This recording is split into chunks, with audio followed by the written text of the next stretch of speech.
Breaking news చూస్తున్నారు. యుద్ధంలో Trump ఓడిపోయాడు. ఇది నేనంటున్న మాట కాదు, ఏకంగా ప్రపంచం మాట్లాడుకుంటున్న మాట. ఇరాన్ను గెలవలేకపోయాడు ట్రంప్. ఇరాన్తో యుద్ధంపై వైట్ హౌస్లో కీలక ప్రకటన జారీ చేశాడు అమెరికా అధ్యక్షుడు ట్రంప్. యుద్ధం ఆపేసినట్టు అమెరికా కాంగ్రెస్కు చెప్పుకొచ్చింది వైట్ హౌస్. మిడిల్ ఈస్ట్లో యుఎస్ దళాలు ఉన్నప్పటికీ ఇరాన్తో యుద్ధం ముగిసిందని చెప్పి వెల్లడించింది వైట్ హౌస్. అమెరికా చట్టాల ప్రకారం కాంగ్రెస్ ఆమోదం లేకుండా ఆర్మీ ఆపరేషన్ చేపడితే 60 రోజుల్లోపు వాటిని ఆపేయాలి, 60 రోజుల్లోపు వాటిని నిలిపివేయాలి. ఇరాన్తో యుద్ధంలో నిన్నటితో 60 రోజుల గడువు ముగిసింది. ఇప్పుడు యుద్ధాన్ని కొనసాగించేందుకు కాంగ్రెస్ పర్మిషన్ తప్పనిసరి. దీంతో ఈ పర్మిషన్ వివాదానికి స్వస్థ పలికేందుకే ఇప్పుడు వైట్ హౌస్ ప్రకటన జారీ చేసింది.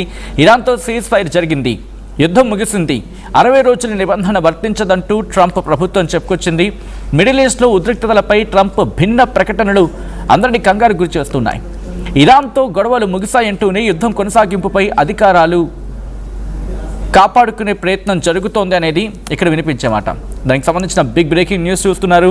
ఇంట్రెస్టింగ్ డెవలప్మెంట్స్ ఇవన్నీ కూడా బ్యాక్ టు బ్యాక్ డెవలప్మెంట్స్ కింద మాట్లాడుకుంటున్న క్రమం. మరి ముఖ్యంగా ట్రంప్ కాంగ్రెస్కి ఏం చెప్పుకొచ్చారంటే సీజ్ ఫైర్ అర్థం ఏంటంటే ఇక్కడ ఒక మాట మాట్లాడుకోవాలి. కాల్పుల విరమణ గురించి మాట్లాడారా, లేకపోతే మరి ముఖ్యంగా వారెన్స్ అంటూ చెప్పుకొచ్చారా? ఈజ్ సీజ్ ఫైర్ ఆర్ వారెన్స్? దీని గురించి మాట్లాడుకున్నాం. అయితే ట్రంప్ ఏమన్నారంటే కాంగ్రెస్కి సీజ్ ఫైర్ ఉంది, దాని అర్థం ఏంటి? మీ అప్రూవల్ ఏం అవసరం లేదు, ఎటువంటి అప్రూవల్ అవసరం లేదు ఇరాన్ యుద్ధానికి అని చెప్పి. అంటే యుద్ధం కొనసాగింపే, యుద్ధం ఒక విధంగా చెప్పాలంటే కొనసాగింపే.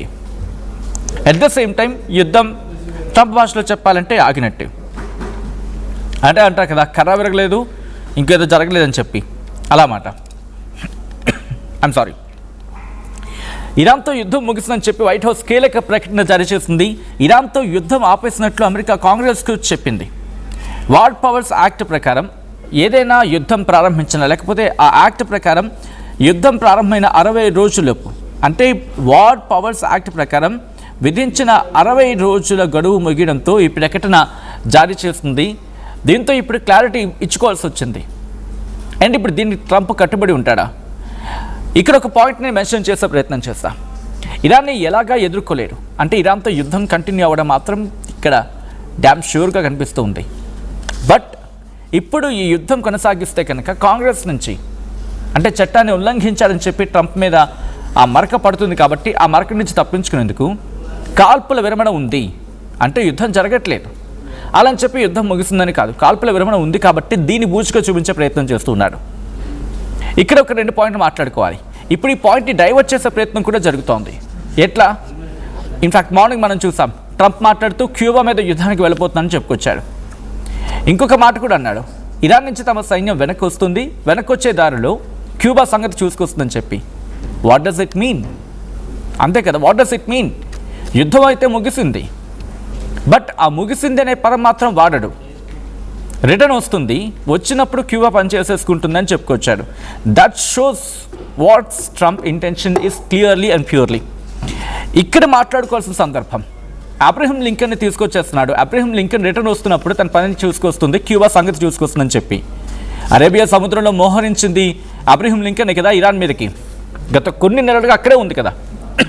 ఇప్పుడు దాన్ని వెనక్కి తీసుకొచ్చడం అంటే అర్థం ఏంటి? యుద్ధాన్ని ఇన్ఫ్యాక్ట్ యుద్ధాన్ని విరమించుకున్నట్టు, కాల్పుల విరమణ పేరుగా చెప్తున్నప్పటికీ కూడా యుద్ధాన్ని విరమించుకున్నట్టే. అయితే విరమణ అనే పదాన్ని చూపించి, కాల్పుల విరమణ అనే పదాన్ని చూపించి వెనకాల యుద్ధాన్ని ముగించాడు. ఎందుకని? భయపడ్డాడు. బట్ ఆ భయపడ్డాడని చెప్పి ప్రపంచం మళ్ళీ అనుకుంటుంది కదా, దాన్ని కవరప్ చేసుకునేందుకు క్యూబాని ఇప్పుడు యుద్ధానికి వెళ్తా అంటున్నాడు. క్యూబాని హస్తగతం చేసుకున్నాడు అనుకుందాం ఫర్ ఎగ్జాంపుల్, లేకపోతే ఫర్ సపోజ్. అప్పుడు ఏం చెప్తాడు? ఇదిగోండి క్యూబాని సొంతం చేసేసుకున్నాం, ఇరాన్ పని అయిపోయింది కాబట్టి క్యూబాని కూడా మేము లాగేసుకున్నాం అని చెప్పి అప్పుడు దీన్ని కవరప్ చేసుకుంటాడు.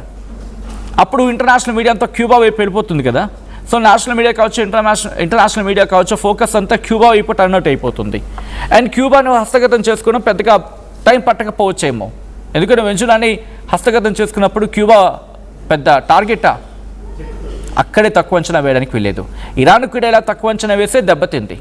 ఎందుకు క్యూబాని తక్కువ అంచనా వేయడానికి వీలేదు? క్యూబాకి కూడా చైనాకి అలాగే రష్యాకి వీళ్ళ ముగ్గురికి మంచి సంబంధాలు ఉన్నాయి, సత్సంబంధాలు ఉన్నాయి. శాంక్షన్స్తో ముత్తేస్తున్నాడు ఏకంగా. శాంక్షన్స్ క్యూబాను కూడా దండిస్తూ ఉన్నాడు ఈ సో కాల్డ్ అమెరికా అధ్యక్షుడు.